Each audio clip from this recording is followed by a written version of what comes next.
said, if it happens, I want it to come from my heart. And so indeed, here we were with one play left, Eagles up by 8 points. Connie Mack being thought to himself, and this is quite interesting, his team is playing 600-700 baseball, and he thought, well, people will stop coming because they're so sure we can win. It's an exciting time. It's been an exciting time the last couple of years, but this year feels just a little bit different in terms of what we're knowing that we're capable of doing and how we're going to go about trying to do it. I'm Greg Murphy. I'm Sam Stafford. I'm Todd Zalecki. This is Ruben Amaro. I'm Jim Salisbury. Hi, I'm Merrill Reese. Welcome to Phillies Nation, presented by Valley Forge Tourism. How do they do that?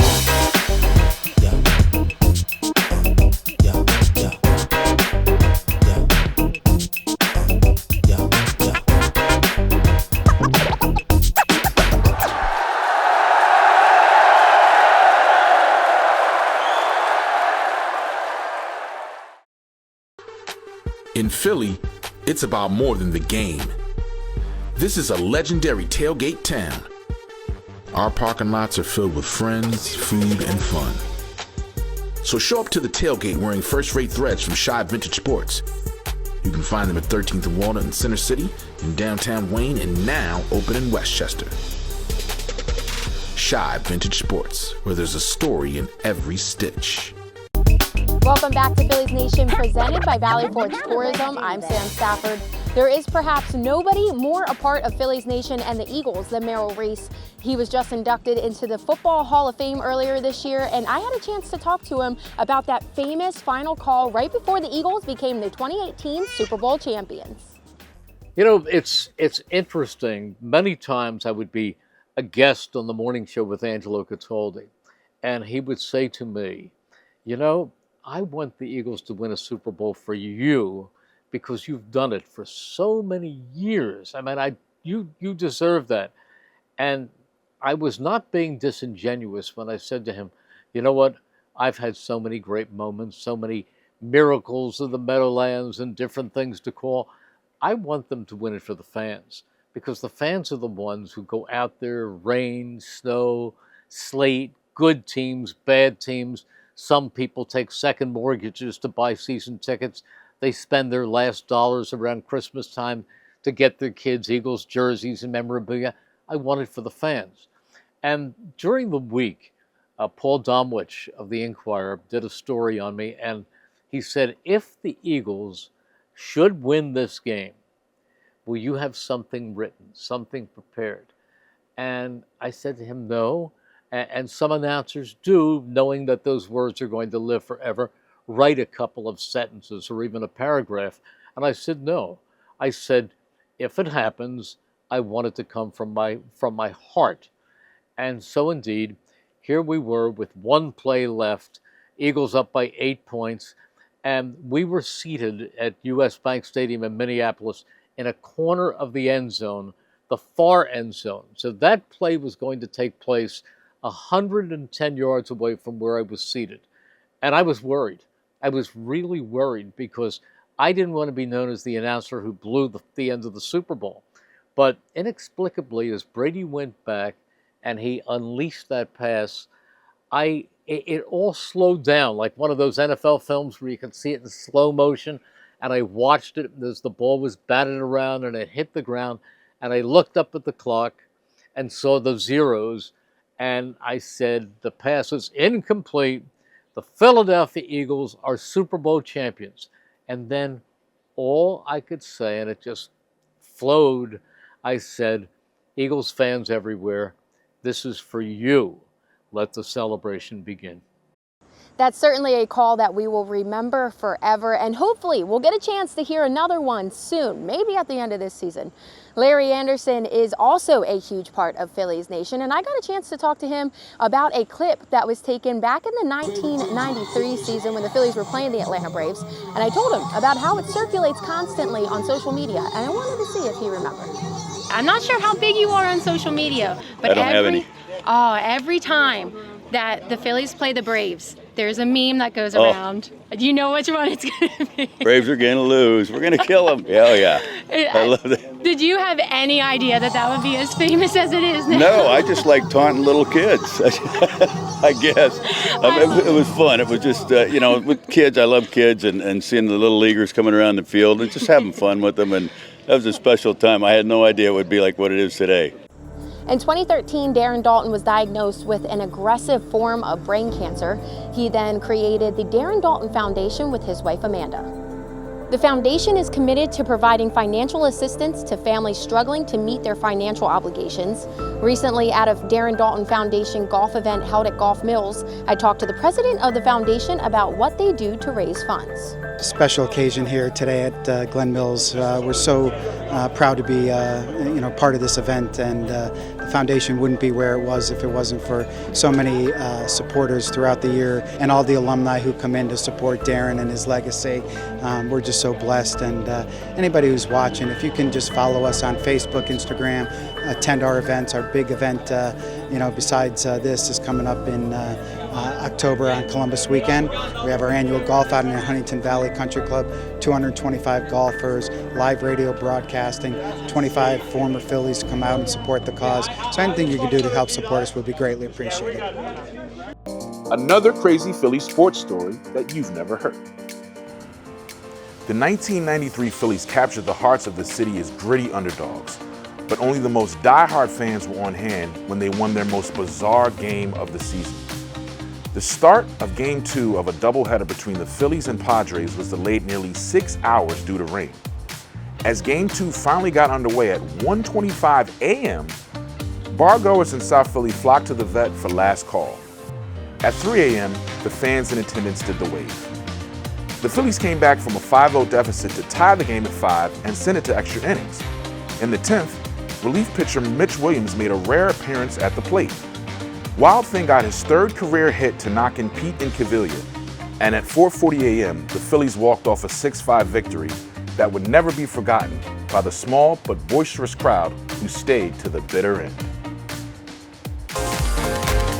BetPark's online casino and sportsbook. You love to play, you play to win, you bet BetPark. When you open the BetParks app, you're in the zone. Winning is always a rush, but the money is in the moments. It's the anticipation of another face card, the thrill of an extra spin, and the pure joy of a jackpot. It's all your favorite games at your fingertips. Plus, get up to $1,000 casino bonus back if you're down in the first 24 hours. You play for fun, you love to win. You bet. BetParks. I'm Rachel Riley from the Valley Forge Tourism and Convention Board. As a Phillies Nation partner, we're asking all of you to help us by contributing to our Freedom from Hunger drive this fall. We kicked off this fundraiser recently by serving folks in Norristown. There continues to be a critical need in the Montgomery County community due to the impact of the rising cost of food. This drive will run through the fall, the end of October, and will support over 70 food pantries and soup kitchens through the Monco Anti-Hunger Network. Our goal is to collect the monetary equivalent of over 90,000 pounds of food. So we're asking for your help to donate. Go to valleyforge.org/hunger. Thank you so much. Welcome to This Week in Philly Baseball History, presented by Shibe Vintage Sports. This week in 2000, Jimmy Rollins hit a triple in his major league debut at the Vet. More than 22 years later, J-Roll, along with boxing legend Bernard Hopkins and Negro League pioneer Ed Boulder, will headline the Philadelphia Sports Hall of Fame class of 2022. Celebrate more Philly sports history with clothing from Shibe Vintage Sports, where there's a story in every stitch. Visit them at 13th and Walnut Streets or at shibesports.com. Welcome back to Phillies Nation, presented by Valley Forge Tourism. Bruce Kuklick is an American historian and professor at University of Penn. Recently, he got to share his thoughts on Philadelphia giving up its dominance to New York in the early 1900s and the rise of the Yankees franchise. Philadelphia was the #1 city. This is the place which had the Declaration of Independence, the Constitution. We got Independence Hall right around the corner from here. It slowly gave up its dominance in American cultural life to New York. It became the second city. And New York didn't take its victory graciously. They love, as you know, to lord it over Philadelphia. And this gets done in many ways that are not related to sports. But one of the biggest is the rise of the New York Yankees franchise, which really starts in the late teens of the 20th century, in the 1920s, and becomes very prominent with this very good team, which has Babe Ruth and Lou Gehrig on it. And in 1927, won the World Series and has been lauded mainly because of the power of New York media as the best, or one of the best, measurably the best baseball assemblages of talent of all time.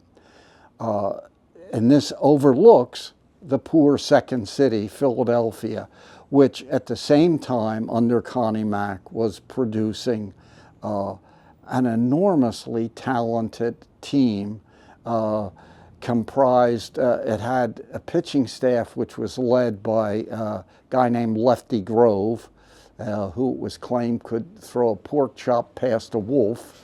He won a lot of games, but from 28, 29, 30, 31, 32, he was he was throwing the ball at such a rate that he had, the best year he had was 31-4, which is, if you think about it, this is a record that is beyond the capacity of any major leaguer today, and even then was strikingly extraordinary. And then in terms of position players, there are a whole series of guys who had lifetime batting averages over 300. First baseman Jimmy Fox was known as the Beast, or Double X, and I don't want to make a lot of this. His best year, he had 58 home runs, which was too short of the then record by Babe Ruth. And these guys they tore up the league for 2 or 3 years. They won 2 World Series in a row, 1929 and 30. They made the World Series again in 31 and did lose it. And then another sad tale, Connie Mack being thought to himself, and this is quite interesting, his team is playing 600-700 baseball. And he thought, well, people will stop coming because they're so sure we can win. So this is his reasoning, and so he tries to start selling off players, and you can see him trying to adjust the team so that it will go from, let's say, play 625 baseball to playing 550 baseball, because he thinks if it's really a contest out there, the competition will increase his the number of people who occupy Shibe Park every summer night. He makes a mistake. It's very hard to do this because, as you know, teams get hot and cold, players get hot and cold, they hurt their arms, blah, blah, blah. And he basically screwed up. And the result was that the A's tumbled from being an incredibly good team into one that was pretty rotten. And their fall was accentuated by the result of the Great Depression in the 1920s. It starts in 1929. By 1932, it's really bad. So that even if they had a good team, it would be hard to get people to come to the to Shibe Park. And this is when the A's really fall on a period of hard times. And if you look at the long term, it's the start of the end of the A's power in Philadelphia. And of course, this goes along with the continued rise of my hated Yankees. And now let's kick it over to Phillies' preeminent quizmaster, Johnny Goodtimes, for some baseball trivia. In his last start ever for the Phillies, Cole Hamels threw a no-hitter in what ballpark? BetParx online casino and sportsbook. You love to play, you play to win, you bet BetParx. When you open the BetParx app, you're in the zone. Winning is always a rush, but the money is in the moments. It's the anticipation of another face card, the thrill of an extra spin, and the pure joy of a jackpot. It's all your favorite games at your fingertips. Plus, get up to $1,000 casino bonus back if you're down in the first 24 hours. You play for fun, you love to win. You bet. BetParx. We're back at Wheelhouse. I'm Jeff, and we're going to talk about when and why you should grade your cards. Okay, you opened the pack and you pulled a card that's rare or you love. Should you grade it? So what is grading? A company like PSA reviews your card's conditions such as corners, centering, and surface, and assigns a grade from 1 being poor to 10 being perfect. You only want to grade cards worth the cost to do so, usually starting around $15 to $20 per card. Any less and it won't be worth it. Grading can be complicated and a little nerve-wracking, but no worries, Wheelhouse has you covered. As an authorized dealer for PSA, we handle thousands of cards every month. Your card will be safe with us. Like anything else, grading has some nuance. Many cards trade easier when graded, but each case is different, so don't leap without looking. So come by. We are open 7 days a week. Follow us on Instagram at Wheelhouse Cards or online at wheelhousecards.com. Go Phils! In his last start ever for the Phillies, Cole Hamels threw a no-hitter in what ballpark? That, of course, was Wrigley Field. It's the only time we've all cheered for Odubel Herrera. Welcome back to Phillies Nation, presented by Valley Forge Tourism. Rachel Riley of Valley Forge Tourism explores Phillies Nation in Montgomery County, and today she takes us to the American Treasure Tour Museum in Oaks, and it's so big that you're going to need a tram to take it all in, and maybe we'll even see some Phillies history as well. If you're interested in Phillies history, then you might just be interested in some pop culture history, which is at one of the most unique aspects in Montgomery County, Pennsylvania, dare I say the world, the American Treasure Tour Museum right here in Oaks. We are here with Ross Brackman. He is the director of the American Treasure Tour Museum. Tell us about the tour here. Well, you are in a space that is overwhelmed by one man's private collection. He's been building it most of his life, and in the agreement to open it to the public, we have promised that we will never mention his name. You've never seen him on TV. He's not a celebrity. He just wants to stay below the radar, and we do respect that. But what it is 100,000 square feet of pop culture. Classic cars dating from 1905 to the 1980s. Nickelodeons, band organs, automatic music, and pretty much anything and everything else you can imagine. We have tractors behind us, typewriters.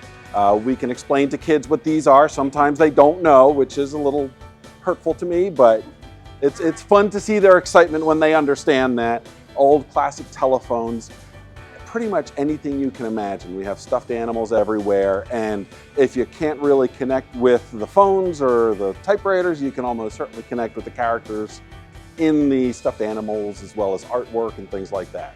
We also have giant shoes, pretty much, again, anything you can imagine. All right, we are in a special room because this spot is your awe moment. This is the jaw-dropping room, or otherwise known as... We call it the band organ room because of all the band organs in it, but there are many, many other things to see. In fact, we have what we believe is the largest slinky in the world on our right, and it is a coil, goes about 100 feet long. On our left, we have what in 2009 was the largest popsicle stick sculpture in the world as certified by Guinness. And that was made by one man out of Connecticut, almost 400,000 popsicle sticks. So surrounding it all, we have animatronics, the classic characters that move on their own. These would have been in department store windows, or well, now you can see them at Disney World, of course, in the It's a Small World. But this stuff predates Disney by, in many cases, decades.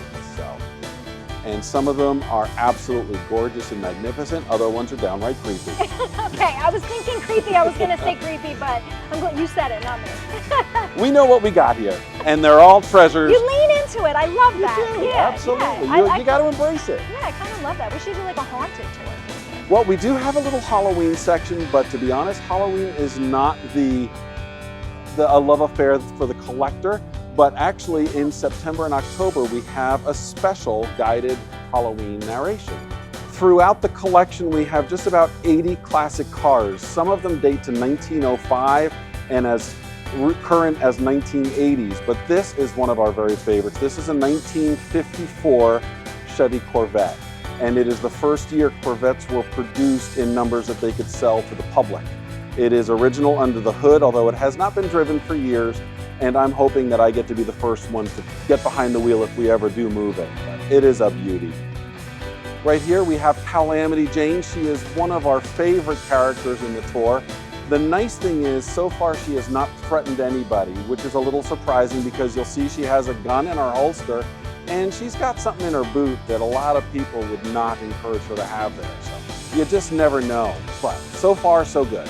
All right, Russell, I'm a Halloween girl all the way, but if you are a Christmas fan, this is a spot for you.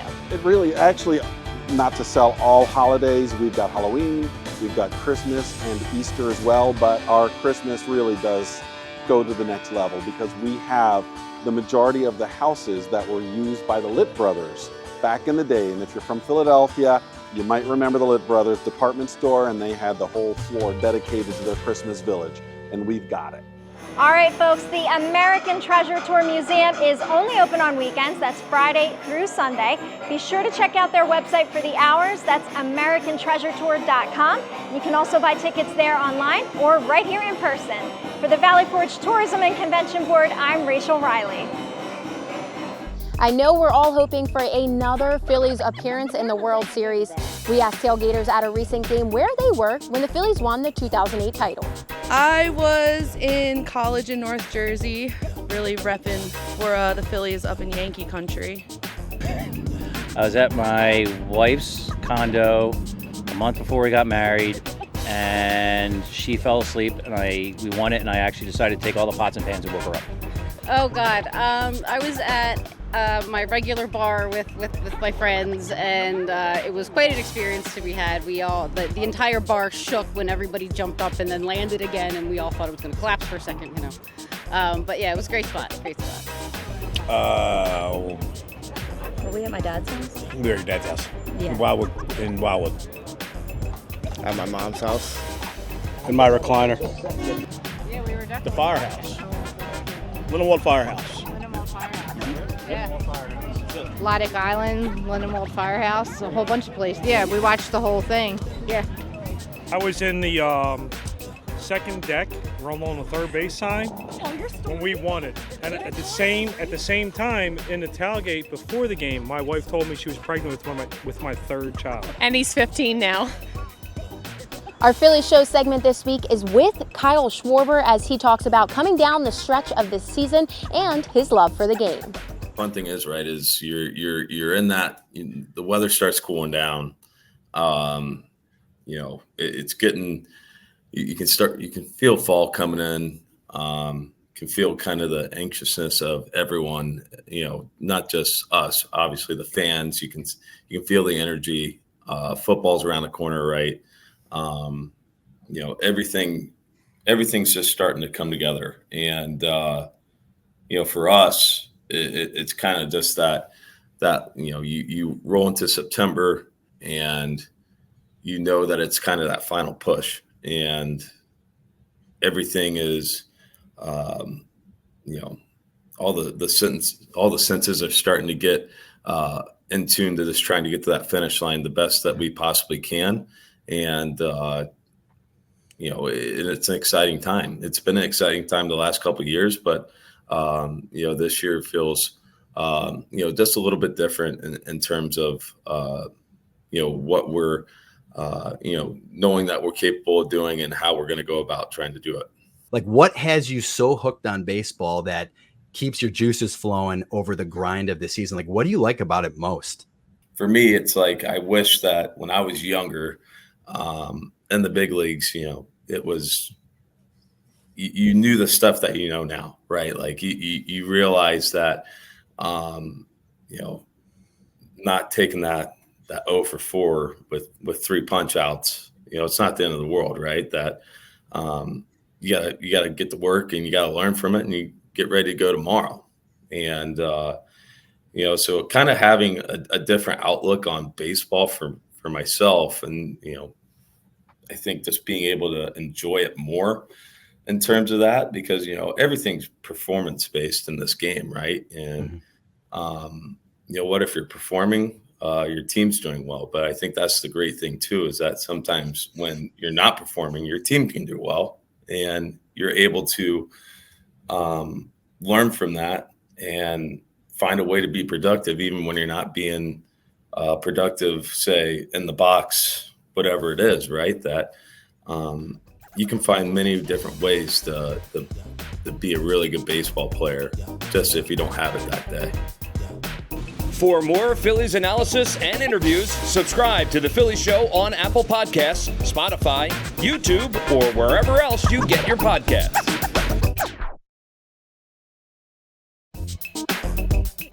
Welcome back to Phillies Nation, presented by Valley Forge Tourism. That's all for this week's show. But coming up soon, we'll catch up with the Savannah Bananas as they make an appearance in our city. For Greg Murphy, I'm Sam Stafford, and we'll see you next week.